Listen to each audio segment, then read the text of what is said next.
नमस्कार सर. नमस्कार. जय महाराज. जय सर, तुमचा महाराज. परिचय द्या सर. किशोर नारायणराव देशमुख. सर तुम्हाला शुगर किती आहे? माझी अगोदर किती शुगर 303 होती अगोदर. ओके. मायरचं मायरस सक्रिय प्रोडक्ट घेतल्यानंतर तुम्हाला किती म्हणजे जेवणाच्या अगोदरची किती होती आणि जेवण केल्यानंतरची किती? आहे मायरस शाक्रिया घेण्याच्या अगोदर जेवण्याच्या अगोदरची शुगर होती 205 आणि जेवल्यानंतरची शुगर होती 303. किती दिवस झाले सर हे सक्रिय प्रोडक्ट यूज करता तुम्ही? याला 1 महिना यूज केला, 1 डब्बा.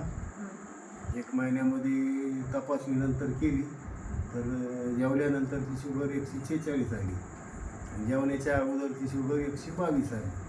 मग हे बेरी ज्यूस आपलं डिवाइन सेक्शन आणि बेरी ज्यूस आणि शुगर घेतल्यानंतर तुम्हाला काय फरक पडतो सर आता? हा, यामुळं शुगर खूप कमी झाली आणि वेगळी ज्यूस घेतल्यामुळं याच्यापासून थोडा तरतरीपणा येतो, आळस वगैरे येत नाही, चांगलं वाटतं. धन्यवाद सर. जय महाराज.